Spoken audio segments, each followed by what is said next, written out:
Congrats on getting beyond 1 million. What got you here won't always get you there. This is a podcast for entrepreneurs who want to reach beyond their 7-figure business and scale to 8, 9, and even 10 figures.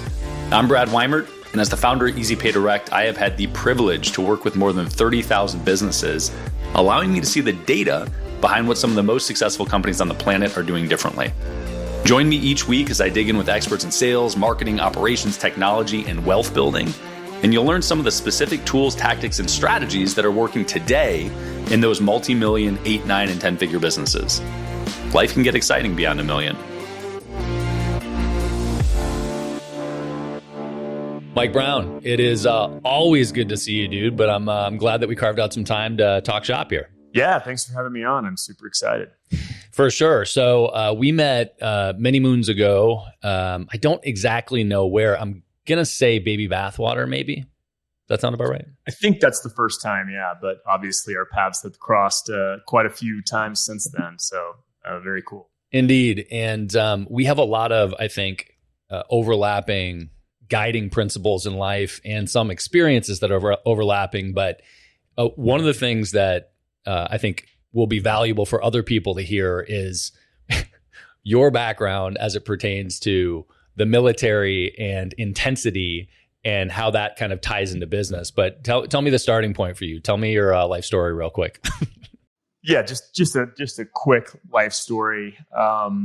So I grew up in Midland, Texas, which becomes important later. And I knew two things from a very young age. One, that I wanted to be in the military, specifically the Navy, and two, that I wanted to be an entrepreneur. So I read Patriot Games when I was like in 3rd grade, and Jack Ryan was my hero. And Jack Ryan was the Naval Academy, so I wanted to do that. And so my whole childhood was kind of geared toward going in the military and going to the Naval Academy, and I did do that. And after the Naval Academy, I ended up flying jets for the Navy. I flew F-18s as a backseater. I did that from 2003 to 2011. And then in 2011, I was getting out. I was looking at starting a government contracting agency, which this was a time when the government was outsourcing a lot of the things, and I had a very specialized skill set when I was in the Navy. And then I was having lunch with a mentor of mine growing up back in my hometown, and I was telling him my plans, and he said, no, I'd like you to come work for me. It's the best time in the history of the oil business to be in the oil business. And I had always promised myself I would never move back to Midland, and there I was. But this guy at the time was not a billionaire, but he was making a run at it. And when that kind of opportunity opens for you, one of the things I think is super important is just to walk through that door, even if it's not how you envision your life looking. And so I moved back to my hometown. I worked for him for a couple of years, and then I started my own oil and gas firm a couple of years later. And he was right. It was the best time in the history of the oil business to be in the oil business. Crazy. Well, I want to dig into that, but first I need to know what a backseater is. Oh, so Mav and Goose, I'm Goose.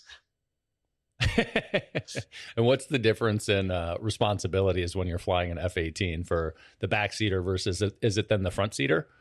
Yeah, the stick monkey, as we call those guys. But basically, the backseater is kind of trained up to be the mission commander. So they're running the external weapons sensors and basically communicating externally, while the pilot's job is to put the aircraft in the correct piece of sky and maneuver the aircraft in order to deploy the weapons. The backseater, or the weapons systems officer, is essentially running those weapon systems, preparing the aircraft to deploy those weapons. Wild.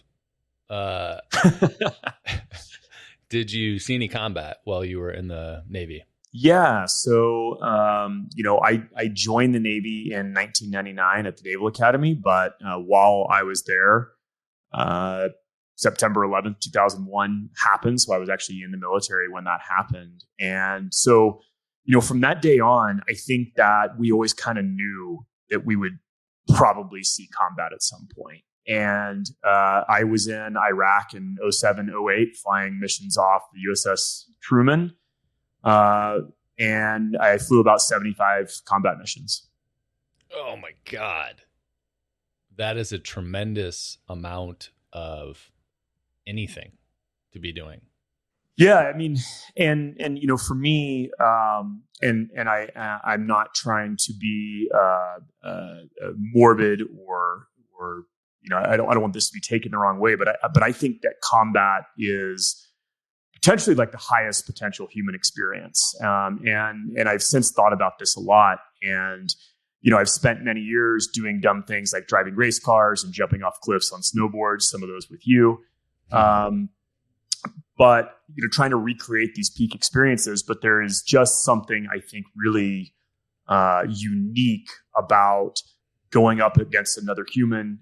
You've both trained, you're both trying to go home to your families, and you're both essentially trying to kill each other. I think that is a unique experience and puts us in a state of elevated consciousness or flow state that's not really replicable in any other facet. And so it took me quite a long time to understand that.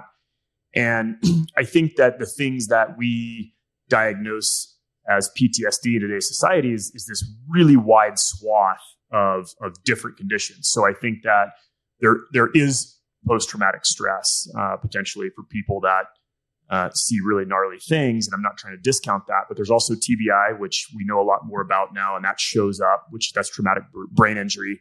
And that shows up with a lot of the symptoms of post-traumatic stress.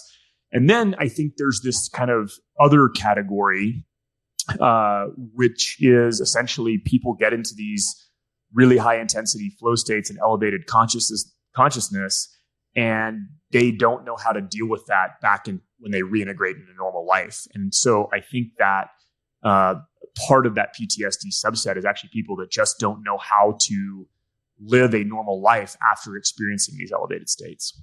I really like that adjustment in frame. For me, this is a selfish question, as most of mine are, but for me, I've spent a fair amount of time. I've spent some time doing endurance stuff, as I know you have. Same. So you have. Tell me a little bit about your endurance life before we get into business, because I want to talk about the overlap between those two sort of flow states or mentalities. Yeah, so that really came after combat. So it's endurance sports is actually one of the things that. Again, this is all in retrospect. I didn't know this at the time, but in retrospect, I was using the elevated flow states from endurance sports and those endorphins to try and fill that hole that perhaps I was missing from combat. So I got back from Iraq in 2008 and moved to San Diego. I was an instructor at a schoolhouse there, and I got way into CrossFit and then subsequently way into triathlons. And my brother was a professional triathlete at the time. So my family's always been very competitive. So I figured, well, if he can do that, I probably can too. So became really competitive with him, started training all the time, and ended up doing a bunch of Ironmans and a whole bunch of halves and other races. And then, over the years, kind of transitioned from triathlon into purely bike racing. And by the way, crit racing is one aspect that I would say does not fill that combat void. But man, going around corners elbow to elbow with 45 other dudes at 30 miles an hour definitely produces an elevated consciousness or flow state. And then ended up kind of getting into mountain bike racing, and that's kind of where I've lived for the last few years. But there's a lot there to unpack for sure. Also, for clarity, when you say I've done a bunch of Ironman races, I have this conversation with specifically endurance athletes, but there is a difference between doing them or racing them competitively and trying to win them. The level of intensity needed, the level of training needed, the level of commitment needed is wildly different if you want to compete and try to win versus just I want to finish it. And I think that you are in the competing camp. Is that right? Yeah. My mom used to have a saying, why toe the line if you're not going to win? So that gives you a little insight into how I kind of came up. And so, yeah, when I was racing, or when I was doing Ironmans, I was racing, not competing, and in fact, on multiple occasions, completely blew myself up, and in one case, didn't even finish because I was pushing my body to such a place where I was completely delirious. It was in St. George, Utah, when that was still a full Ironman.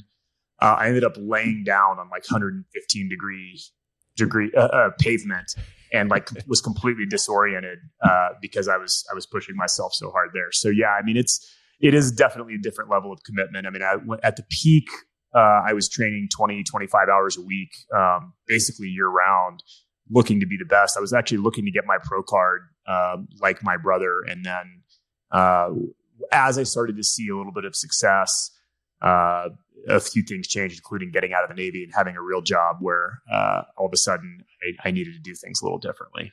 Well, I want to ask you about this is all kind of preamble, because the crossover with this mentality and structure to business, I think, is really relevant. But what caused the collapse on that one? Was it a nutritional deficit? Was it hydration? What was I know this feeling of being delirious many hours into something. Yeah. On that one, I think tough to say, other than I think heat and going too hard. I mean, I probably biked the bike portion closer to threshold than I should have. And no amount of hydration or nutrition is gonna keep you inside the lines if you push your body over a certain threshold for too long.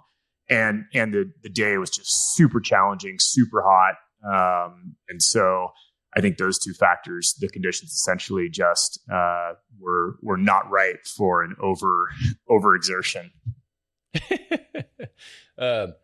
All right, so I could just talk about that stuff for a long time because it's interesting to me.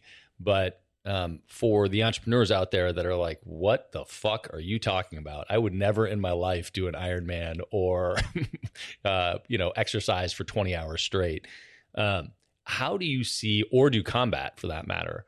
How do you see those things? How have those shown up in your entrepreneurial journey? It's a great question, and I think both combat and endurance sports have a really real relationship to my entrepreneurial journey, and I think some of it. I think sometimes it's on the opposite end of the spectrum as well. So I can kind of talk about both. Number one, I think the foundational strategy of business, and especially when we talk about scaling. Right. When you're going from 0 to 1 million or 0 to 1, you're wearing a whole bunch of hats. You're doing everything yourself. You've got to have this like scrappy, burn the boats, I'll do anything it takes mindset. But in order to reach the next level and go beyond that 7-figure mark, it really takes a different kind of discipline. It's not anything it takes, I'll do whatever. It's actually becoming protective of your time. Right. And that mindset from being a founder to then someone who is scaling a business actually has to change, right? Because you need to all of a sudden start doing things that you are uniquely qualified to do and outsource everything else. Otherwise, you're going to be stuck at that level forever. And so a thing I say all the time is that rinse and repeat is the most powerful wealth building strategy out there.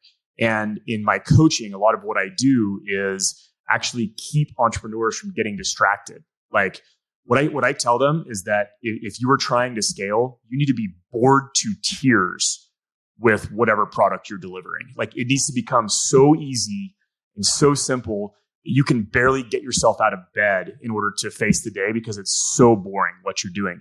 If that's the place you are probably stepping into some serious scale, but you need to be delivering at that level. And I tie that back to combat and triathlon or endurance sports in that, you don't get fast at triathlon by stringing together a bunch of high endurance or high intensity workouts. You get fast at triathlon by never missing a workout, day in, day out, making sure you got your nutrition dialed, make sure you've got your rest and recovery dialed, and make sure that you're just putting in the work in increments day in, day out. And by the way, I used to really try and train in this intense way. And I used to attack every workout like it was the last workout I ever did. And that actually kept me from getting better because I was putting my body through way too much. And when I started to realize that, hey, no one workout is going to make a difference in how you perform on game day. It's actually just the stacking of workouts. It's the cumulative effect, right? And so if you can take that same concept and apply it to business, there's no one thing that's going to move the needle. And people are always looking for like tips and tricks and hacks and maybe this morning routine or whatever. Like that's not going to take you to the next level. It's just stacking the same thing over and over and over and rinsing and repeating your way to success and doing the boring things. And there's no magic bullet, but also that's really liberating in the fact that like no one day is the day that's going to launch you to success all of a sudden. It's just like, hey man, put your head down, do the right things, make the next right decision, and it's going to work out over time. Yeah. I like that. And I also, for me, one of the things that I live by or try to, and that I certainly say frequently, is that I find freedom in structure. And there are lots of people that I know, entrepreneurs are notorious for this, where they've got this internal bug for variety and they buck the structure and they think, no, I'm going to do it my way. I can do it better. I can be unique. And they're flying all over the place and they feel like they're constrained when they have structure. But for me, if the plan is laid out and it's crystal clear, all I need to do is follow it. It frees up all this it's boring, and it frees up all this emotional space that I don't have to think about the core thing anymore. Yeah, totally. I agree with that, and I completely struggle with it. So, this comes true in sports and business. Like, if I don't have a race to train for, I'm not going to work out. Like, if I don't have an end goal and a plan, like it's really difficult to work out. And so like I need to put something on the calendar every year, at least so that I can kind of build a plan backwards from there. And by the way, I've kind of changed my relationship with racing over the last few years, and I've dialed back the intensity, and I'm trying to learn how to be more zen and more healthy and more in equilibrium. So that's a journey for me. And the same thing, I think, with entrepreneurship, like with business. I think I don't really like goal setting because I don't believe that like you need to be like, I need to make $10 million of revenue. Like that's a very arbitrary thing. But like I think having a vector, like having a distinct direction in your business and then being able to plan backwards does give you that freedom, right? It's like, hey, where am I trying to get to? Or like, is this decision contributing to the bottom line? And if it's not, I need to be outsourcing this or eliminating this ruthlessly, because I am at this point in my life a defender of my time, and anything that takes away from my time for me is the enemy. And I actually think about it that way. Like I value my time so much. I can always get more money. I can find other resources, but I cannot get back more time. So how am I going to guard that and make that work for me to my highest good? I love that. Okay, so I want to dig into that. Like, it's unavoidable to highlight the mindset required to execute at a high level. You can't get away from that being part of the reality, specifically when you look at high performers in any sport, right? But the same is true of any way you want to live your life, business, combat, I can only imagine. So it's a big topic, but I also want to I want to get into the entrepreneurial journey because we haven't quite gotten there yet. So you got into oil because you took the opportunity. Yep. And we've had a conversation around oil at one point. We had breakfast and you were talking about an oil opportunity, which I knew nothing about. But tell me, so did you know anything about oil when you got into it? And you worked for this guy that was on the path to $1 billion for a couple of years and then started your own thing. What was your experience with oil, and what was that initial journey like before you launched your own thing?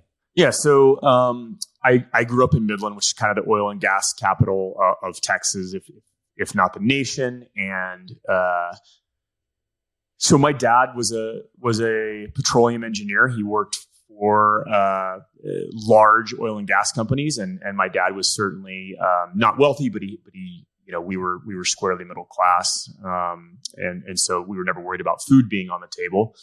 But I did see when I was growing up a tremendous amount of wealth in my town. Midland is actually the second wealthiest per capita, only after Greenwich, Connecticut, where all the hedge fund managers live. So, wow. And it's pointy at the top. There are a lot of billionaires there.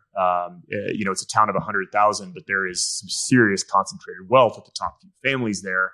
And all of that came from oil and gas. So I knew that going in, but I did not know a lot about the mechanics of how oil and gas actually works. And so when I went to work for my mentor, I was actually buying. I was a acquisition specialist, so I was looking out basically a sales guy.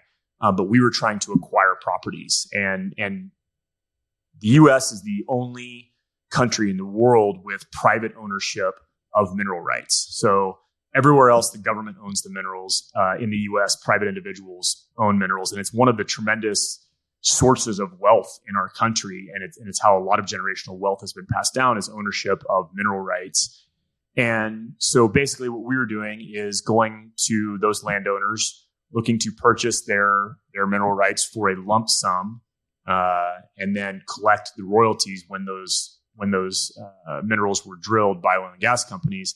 And then we would package those deals up and sell them off to private equity backed funds. So I've really always considered myself an investor first and an entrepreneur second. Like building teams and scaling is not really my thing. I am an investment guy. And so, I was the CEO of the company, but really I was the CIO. I was the chief investment officer. I was evaluating the deals and saying yes, no, based on the criteria and based on this ridiculous Excel 64 tab spreadsheet that I built out. But so that's really what I view my expertise as. And then after we sold that company, I became an investor full time, and that's really, I think, my first love as opposed to entrepreneurship.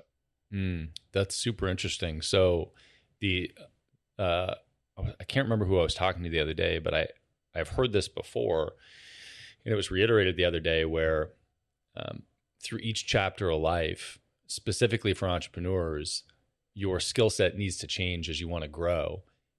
Most people, wealth is not built in the entrepreneurial journey, but it's once you do with the money, once you've made it. Most people, true wealth is built through the investment chapter of your life once you have some capital to work with on the front end. So for you to say that you're an investor first is very interesting coming into the picture. How did you orchestrate that? Did you have a partner that was running operations on the front end, building the team, doing everything? What was the initial and let me see if I got this right. I want to hear the kind of the initial journey, how you structured it, how you thought about it. But I think what you told me was that you were going around Texas, presumably, maybe elsewhere, looking for land that potentially had oil on it, and then negotiating with the people that owned the land for the quote unquote mineral rights that would allow you to drill on the land and hopefully find oil. And then you were looking at those deals, packaging them all together and getting private equity involved at that point. Is that somewhat accurate? Yes, mostly, except for we were not doing the drilling. So basically, think of this as, to use an analogy, like buying rental houses. I own the house. Somebody else lives in the house and pays us for the right to live in that house. So, when you own the actual land, the oil and gas company comes to you and they say, "Hey, we want to drill your land. We think there's oil here. We are actually going to give you a 25% royalty on the portion that you own." So they basically split it. They'll say, "Hey, we'll drill for the oil and gas. You don't have to take any of the expense on. You don't have any expertise at doing this. In fact, you'll probably screw it up. So we'll do this on your behalf and we'll pay you a 25% royalty free and clear." That's a pretty good deal, as it turns out. So we were, basically trying to go ahead of the oil and gas companies that were drilling, buy the land prior to them coming in, and predict where they were going to go next, basically. And the way we'd like to think of it was kind of like a roulette table. And so the reason this is a win-win for the landowners and us and the oil companies is that, number one, for the most part, people's interests are tied up on one particular tract, right? And it's essentially like putting your number or putting all of your money on one number on the roulette board. Like, sure, it might pay off at 42-1, but it's a pretty low odds that that's going to hit. What we wanted to do was essentially cover all of the numbers, right? And then B, now the oil and gas company coming to drill has a professional to negotiate with rather than an uneducated landowner. So we can actually put more advantageous contracts in place when they are coming to drill those properties. So we would go acquire these properties and then, basically package it up. So again, to use the real estate analogy, maybe now we have 100 doors. We sell that off to a private equity fund that's significantly bigger than us. So we are an aggregator. Basically, we're going out looking for deals from $50,000 to $2 million, call it. And then we would put it together in like $10 to $15 million tranches and sell it off. Interesting. Okay. And so you were the investor mind in this, and you were presumably running the analytics on this stuff, looking for what was a good deal. What was the rest of the business? And did you have a partner in it? What was the business makeup like? Yeah, so I would be super remiss if I didn't talk about my partner Jay. We flew jets together in the Navy, and not long after I moved back to Midland, I was working for my mentor. He was getting out as well, and he called me and asked how I was doing, and I said, "Get here as fast as you can. This is incredible." And so he came down and he got a job with the same firm, and then we left and started our company together. And at first, we were actually both trying to do both. We were both trying to go acquire the deals and evaluate the deals, and we were kind of just like two silos operating together. And then we quickly realized it would actually be more advantageous to take advantage of kind of, Adam Smith Wealth of Nations, like, hey, I'm better at evaluating these deals and maybe and going to knock them down. You handle all the logistics on the back end of making sure the administration and the operations of the company runs correctly. And so we kind of started to divide and conquer, and that's when the business really took off. And then at the same time, we made a pretty conscious decision that we did not want to raise money or have a bunch of employees. Like, we were doing really well. There was great margins at what we were doing. And so we kept the company as lean as possible. The most we ever had was 5 people total. And we were doing mid 8 figures in revenue. I think our highest year was like 34 million in revenue during that time, with 5 people, 2 acquisition specialists, an administrative assistant, Jay, and then he and I. And we actually weren't working that hard at that point. So, it was a very lean business. It was a very profitable business. Hindsight's 2020, as it always is.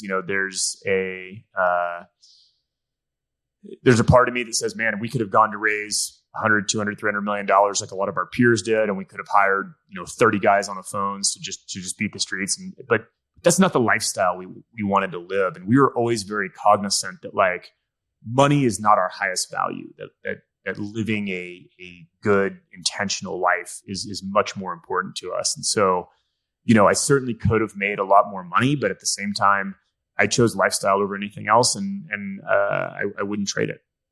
Says the guy that was spending 25 hours a week to compete in Ironman races and triathlons. Yeah, and I was not doing that anymore at this time. Once that was my 25 hours a week training kind of subsided in 2011 or 2012 when we founded our company. So, was the choice to value lifestyle over money? Do you think that was a result of spending such a significant chunk of your time being so intense with the physical training? Yeah, it's that's a great question. I've never really thought about that before. I don't know. A couple years later, I think I just started this trend away from this incredible work ethic and hard work that was required by the military, because we started making money pretty quickly and pretty easily because of the hot nature of this niche at the time. And I think it started this shift in me that was basically like, well, wait a minute. Yeah, maybe I am doing something wrong here. Like maybe everything doesn't have to be a grind. Maybe I don't have to pound myself into dirt just to get the result I wanted. Because we have this love affair with hard work in America. And we teach kids from day one, like, hey, work hard and you'll be successful. And well-meaning coaches and parents and teachers are pounding into their kids like, you've got to work hard. Nothing is worth achieving if you don't work hard doing it. And ultimately, that's just wrong. Like hard work can be a factor in success, but is actually not typically the leading factor in success. Because if it were, there are 7 billion people on this planet that work super hard that aren't traditionally successful, in kind of what we would consider our definition of successful. So if hard work were the number one factor in success, there'd be a lot more wealthy people out there. So there must be something else, right? There must be these other factors, including like luck. Risk is a huge one that people just, I think, constantly underplay when they look at success. Like you have to take massive risk. And we took massive risk. We would double down and never take money out of the company and just keep pouring it back in. And we called it buying call options on ourselves. So yeah, we might not have been working super hard, but our money was working super hard. And we had a lot of risk on the table at any given time.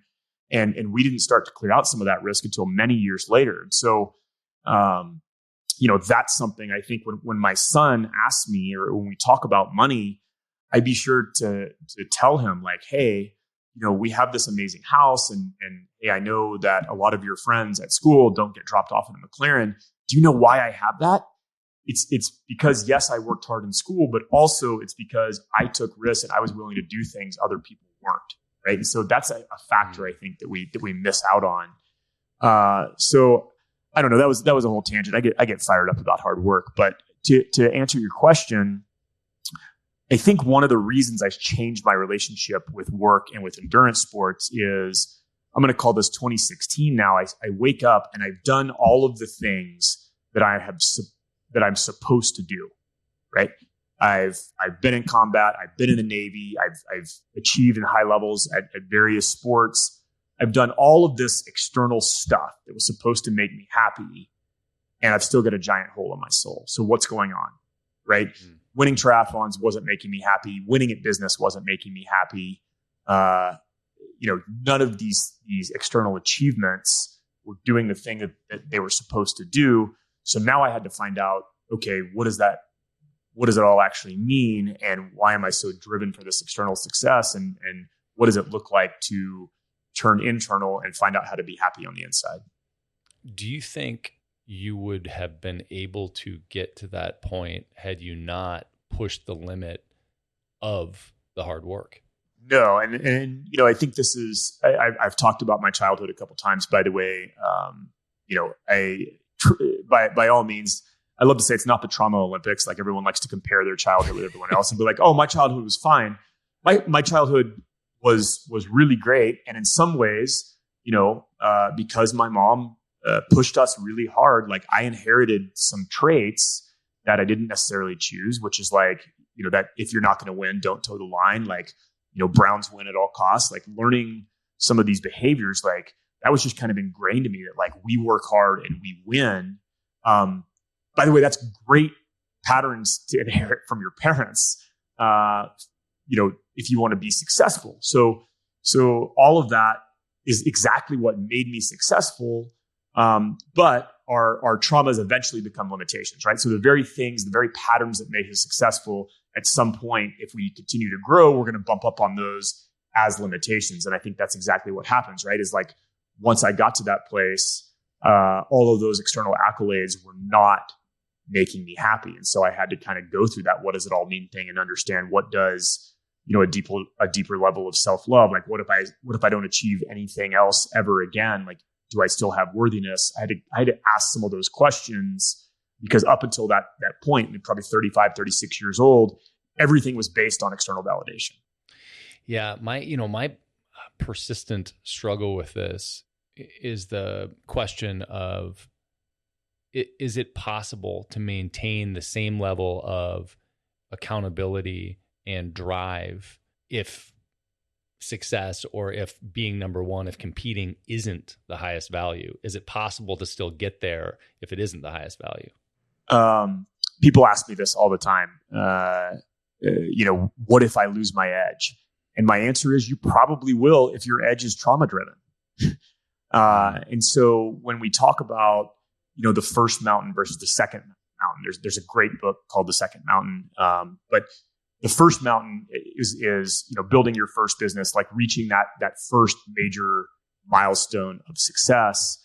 For most entrepreneurs, I don't want to blanket label everybody, but for most people, that is trauma driven in some sense, like seeking external validation, seeking acceptance. And by the way, these are all very normal human traits that we see. It's not like these are necessarily bad things, but they're good things to be aware of. And so, typically we are looking to prove something, prove ourselves to our parents, prove ourselves to our loved ones, prove ourselves to ourselves. Like there is some level of seeking that happens in that first mountain. I think you will necessarily, if you dig into that and realize that external validation isn't going to give you happiness, you're going to lose your edge. You're going to lose that drive to be number one if it's driven by that trauma. So the way that we essentially go through that and then regain that drive is through aligning with our actual value. And so building a second business or a looking to achieve a different milestone, you have to be in alignment with who you truly are. And then I think you can find that same level of dedication, but it's going to feel a lot easier. It's not going to feel like hard work. It's going to feel like, hey, I have the discipline to do the things I need to do because I actually care about this mission. And that's really what I'm experiencing now is I'm in such alignment with what I'm doing now with coaching and Unbreakable Wealth that it doesn't feel like work. Like I get excited to wake up every day and go, yeah, this is what gets me fired up to see people make massive transformation and have a better relationship with money and set themselves up for long-term success. That's so exciting to me that it doesn't feel like work at all. Whereas when I was doing all these triathlons, it was like, I'll put myself in the pain cave to be number one because that is really important to me. And I don't like myself if I'm not number one. Like there is such a different mindset shift, but I'm not sure the work ethic is that different. It just feels different. Fascinating. And this is I think about this stuff a lot. Okay. So your education in oil through the mentor, then you start the company with your good partner, friend Jay. that you've spent time, in the military with. So your partner, Jay. How long do you own that company and what's the trajectory of it? You said you did very well, very quickly, but what does that mean? Yeah. So, we started the company in May of 2013 officially, and we were really sure that we were going to land our first deal the next week. And all of a sudden, fast forward to November of 2013, essentially Thanksgiving, we hadn't landed a single deal. By the way, I started the company with $40,000 in my pocket, and Jay, I think, had roughly the same amount.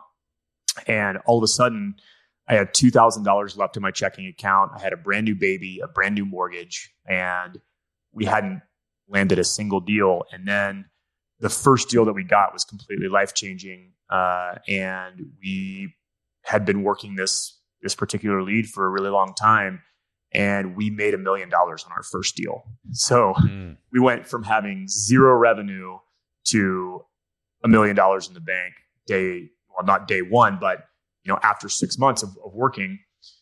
And that after that, it was really off to the races. We completely redeployed that capital and just started growing and growing and growing, and made some really good decisions about predicting where people would be drilling in the future, and was able to buy out a lot of land out ahead of the drill bit, which was super fortunate.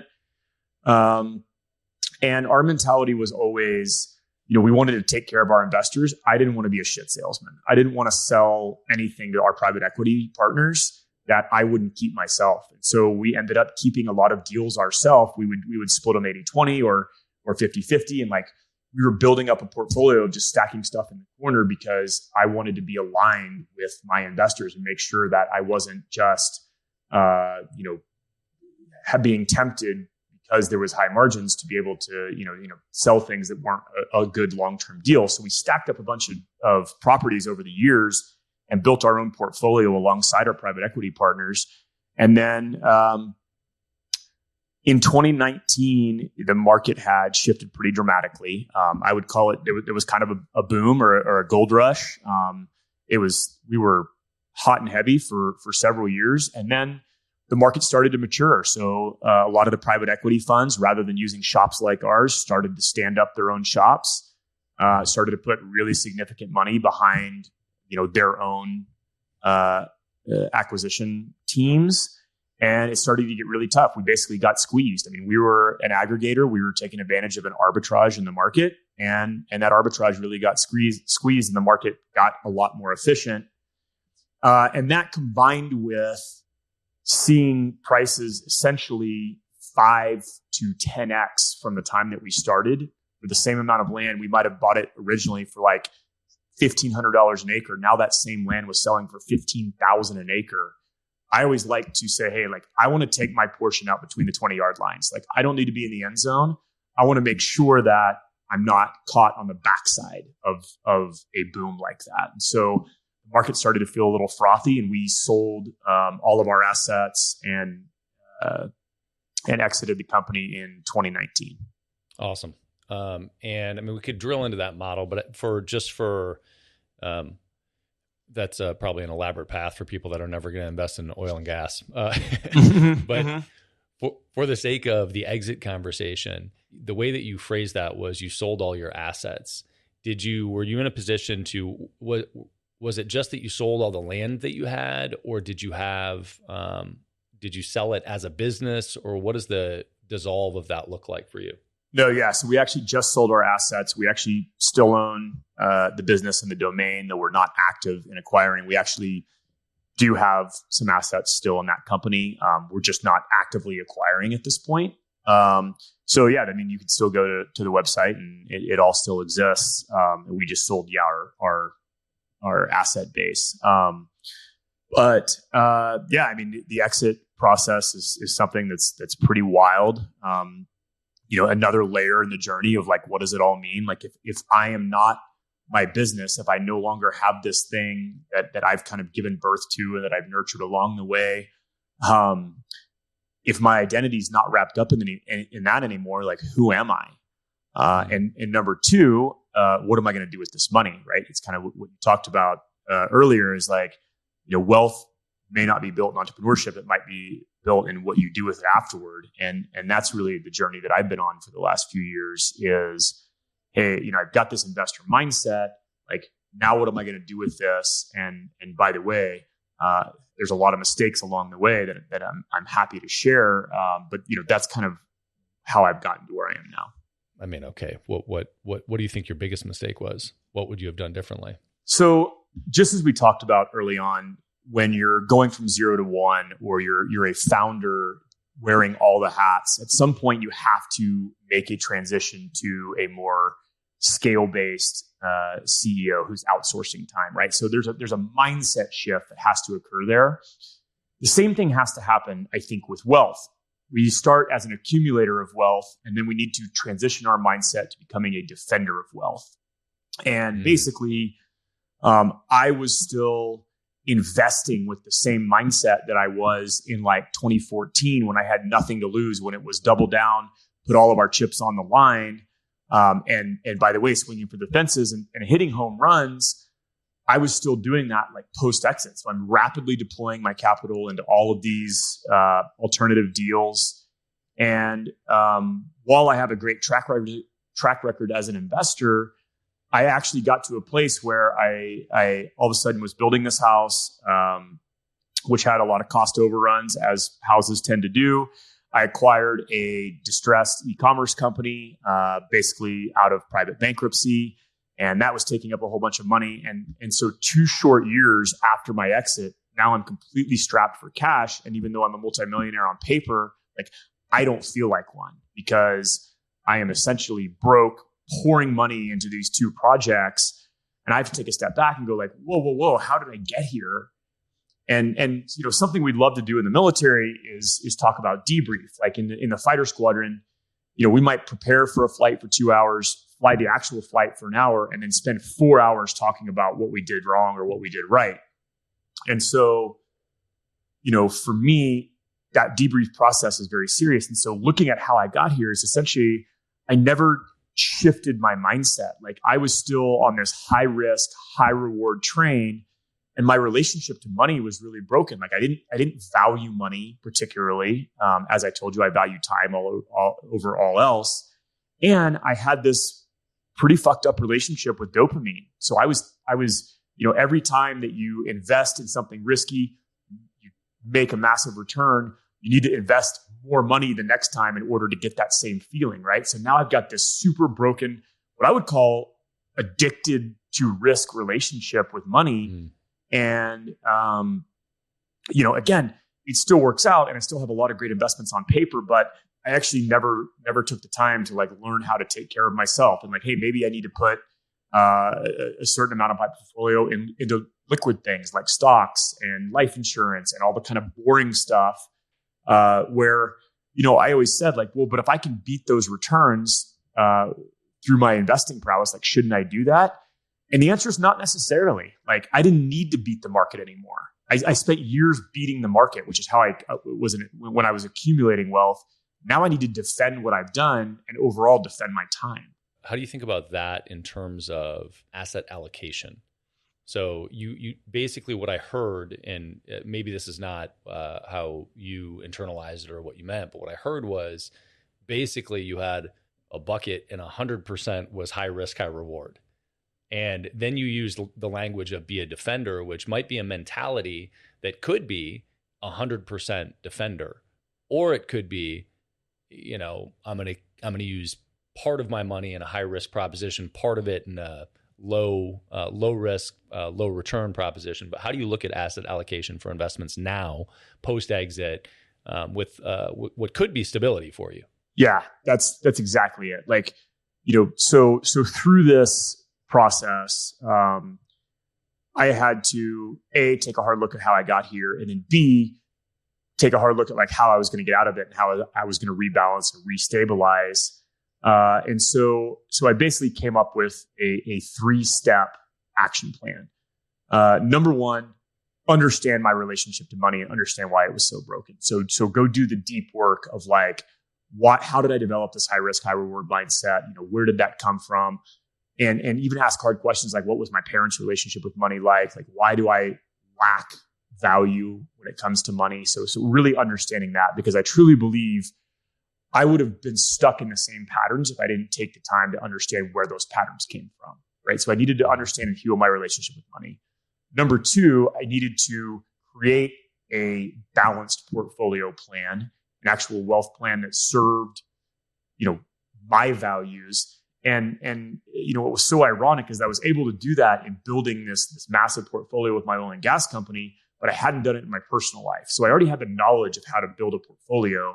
I just needed to do it in my personal life. So I had to rebalance my plan. And then number three is I needed to create a pure accountability board.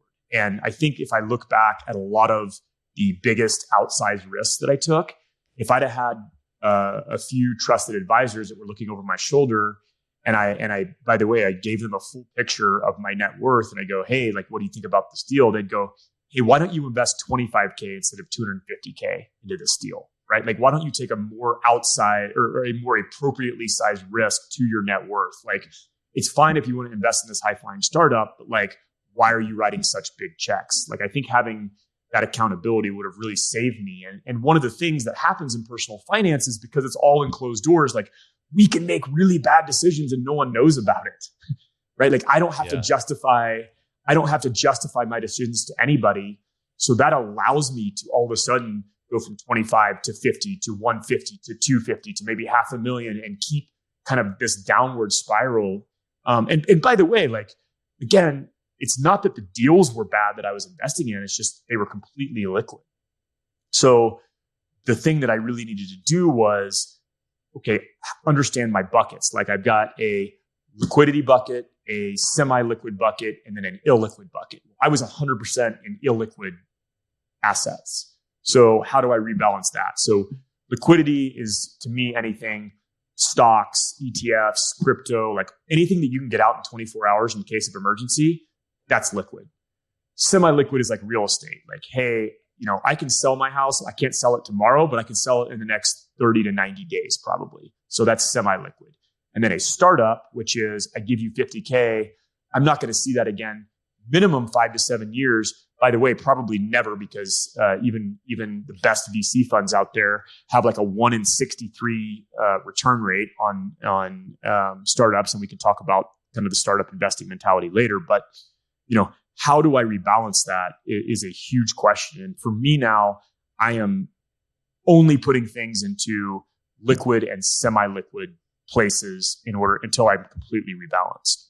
Got it. That's helpful. And I want to echo one of those sentiments and highlight it, which is it's really easy to get caught in an echo chamber or just make terrible decisions without transparent, full accountability from others. And one of the things you said was a board of advisors to help with this that has full visibility of your whole net worth and balance sheet.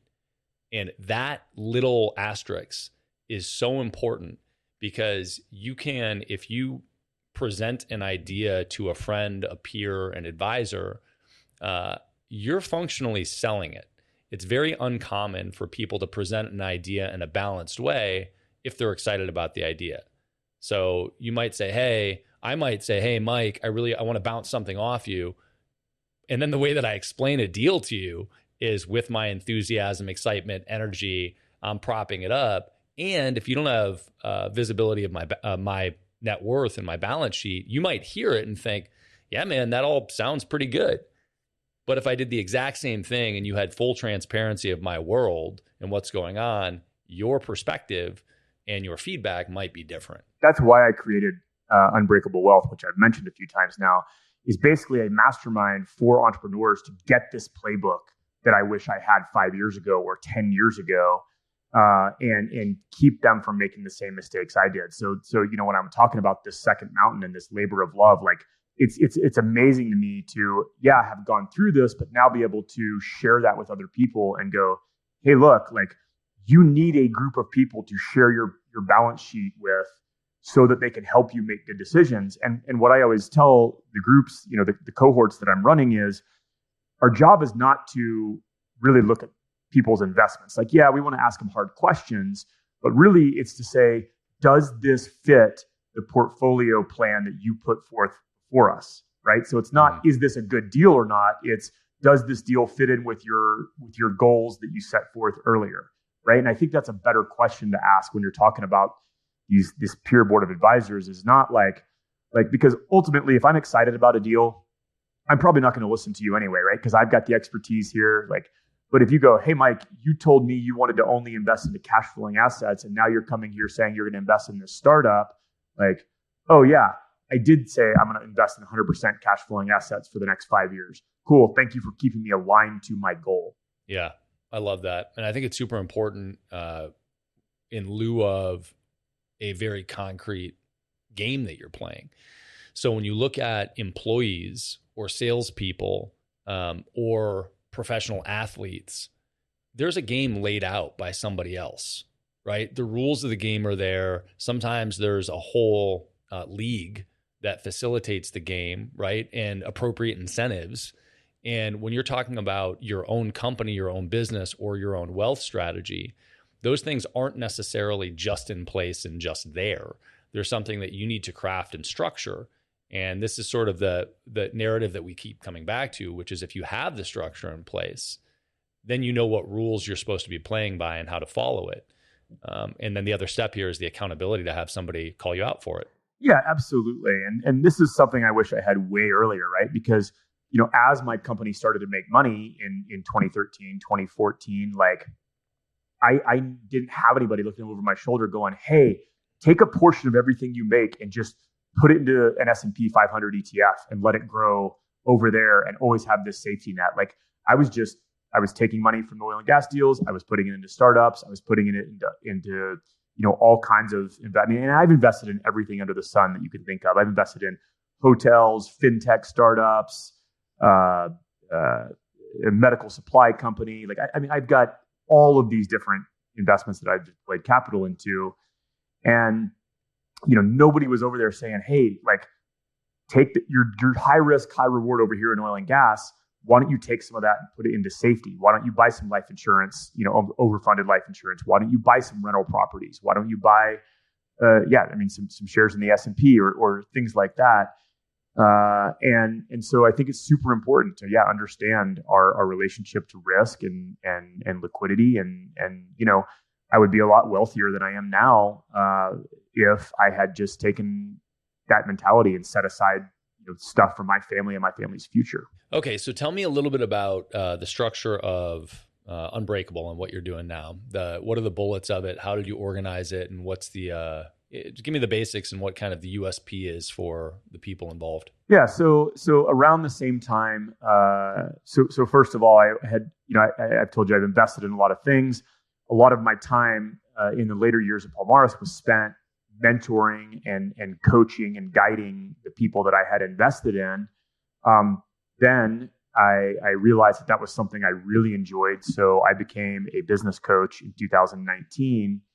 And one of the recurring things that kept coming up was blocks around finances. And, I like to say that there are no business problems. There are only personal problems that show up in business. And that's not always true. There are some business problems. But usually it's the entrepreneur running into their own personal limitations or limiting beliefs that is actually keeping them from reaching the next level. Right. And so that's what we do is we look at those in coaching. And over, I start to see these financial beliefs keeping people limited. And a lot of times, this is something it's super common is to see either people exiting or with a high cash flowing business and their business is absolutely crushing and their personal life is a complete shambles when it comes to finances, right? This is a very common entrepreneur story. I got up and told my story that I've kind of given here about my exit and subsequent cash flow problems at Baby Bathwater. And when I finished, there's a line of like 20 people going, oh my God, me too. But mine was so much worse, right? So there is this deep problem with entrepreneurs is that we don't shift from the accumulator to the defender mindset. So Unbreakable Wealth was just this natural evolution of my coaching going, hey, this is a real problem that isn't being talked about. Personal finance is still taboo in our society. We don't typically talk about it with people. So, how do I get my playbook that I've basically paid all this tuition for? I've spent all this blood, sweat, tears, and heartache over. Like, how do I get this out to people in a meaningful way? And so Unbreakable Wealth was created. It's a year-long mastermind, but it starts with a retreat hosted here in Morrison at my home and at a retreat center. And it's a 2-day process. We, on day one, deep dive our money stories and understand our relationship to money. And then day 2, break out the tactics for, okay, here's how to properly build a portfolio. Here's how to analyze our risk buckets. And then here's how to form an investment thesis so that we ask the hard questions prior to getting into investments, and then learn how to do portfolio defense with that peer board of advisors. So that's the weekend. By the way, I love food and wine. So we have a world-class chef cooking and an amazing sommelier pouring world-class wines all weekend, interacting with other, high-performing, highly successful entrepreneurs. So your peer board of advisors is real. It's actually your peers. It's other people who are going through the same things. Some might be a little ahead of you. Some might be a little behind you, but they're all thinking about the same stuff. And then from that weekend, we go into a year-long program of how do we keep each other accountable to the plans that we set forth in that initial meeting. I love it. Well, I know that we're coming up on time, but I think that fundamentally, first of all, where can people check that out if they want to look into it more? Yeah, unbreakablewealth.co or mbrown.co, but unbreakablewealth.co will give you all the details you need. And if you think it's a fit, click the apply button. If you think it might be a fit in the future, subscribe to the newsletter. And yeah, that's the best way to check out what I'm doing. Love it. And I think that in general, a huge takeaway there is the idea of deliberately building accountability with full transparency with people that you respect, which functionally is the idea of a peer review board, right? Which is you have to respect them. They have to have full transparency, and you have to allow them to give you accountability. And as entrepreneurs, it is so easy to be the person that knows best and lead your own world and, charge your own charge. And it's so important to be vulnerable enough to accept help from the other people.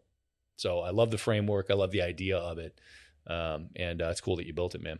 Yeah, thanks. I'm completely enjoying it, living my best life, being able to share some hard-earned lessons with other people and hopefully having them avoid some of that pain in the future. Dig it. Well, I am excited to come attend at some point, drink some wine, check out the new crib because it looks amazing. And I appreciate you carving out time today, man. Always good to see you. If you learned one thing on this episode, share it with another entrepreneur. They need to hear it. Also subscribe so that new episodes just show up on your phone. It's a lot easier that way. And if you want the really good stuff, check out our free BAM! Tactics and Strategies course. It's where we curate the best tips, tricks, and tools that our guests know, whether they've shared them on the podcast or not. Just go to beyondamill.com. You'll also find previous episodes and show notes at beyondamill.com.